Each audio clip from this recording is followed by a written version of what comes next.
Inspection de la ruche horizontale.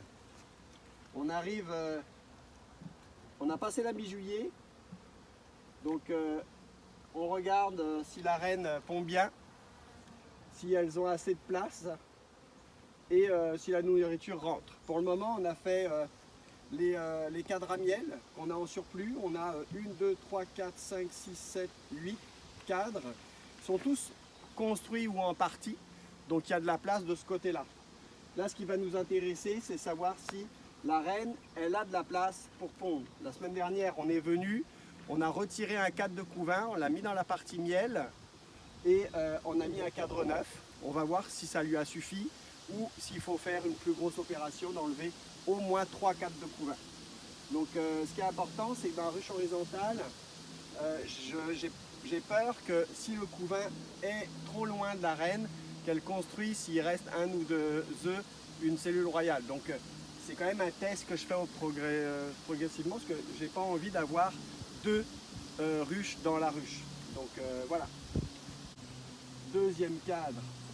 Alors c'est ça qui est intéressant, c'est que dès le deuxième cadre, on trouve du miel, mais tu as 1 ou 2 cellules de couvain.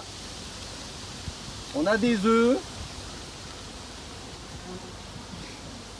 Et ici, on voulait vous montrer un beau cadre. Je vais le retourner pour voir s'il y a la reine de l'autre côté, pour pas la perdre si je me déplace. Bon, je ne vois pas la reine. Donc là, bien là, on va se mettre... Voilà, je ne vais pas cacher. Donc là, c'est un beau cadre. Ici, sur ce cadre-là, on voit beaucoup de choses. On voit des abeilles, effectivement. Ici, on voit le couvain. Ici, les petites bosses qui ressortent, là, c'est du couvain de bourdon, de faux bourdon, de mâle. On en voit aussi en périphérie, ici, là. Voilà. Ici, là, ce qu'on voit ici, c'est du miel. Et je vais souffler, vous allez voir. Tout ça, c'est du couvain d'abeilles. C'est les abeilles qui vont naître. Alors, au milieu, on ne les voit pas beaucoup, mais il y a des larves. Alors là, on peut voir... Ici au bout de mon doigt, là, ça là, ce qui est plus gros, c'est un faux bourdon. On voit la différence entre l'abeille et le faux bourdon. Par ses yeux, il y a une différence, mais aussi surtout par sa taille.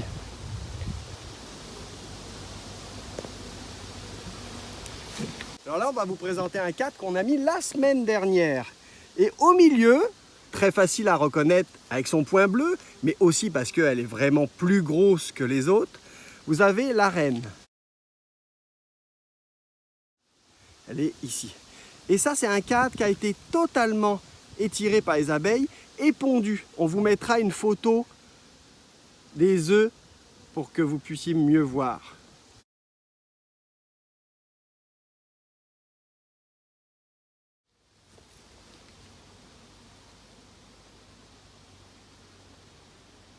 Petite vidéo rapide en temps humide. Les filles ne sont pas encore sorties, donc on va peut-être pas faire une inspection aujourd'hui. Donc biapie, elles sont toutes là, il n'y a pas beaucoup d'espace, pourtant elles naviguent très bien entre les cadres. Petit aperçu aussi de notre expérience, notre nouvelle expérience, nos pots. On a mis une amorce de cire, on va la voir sur le côté.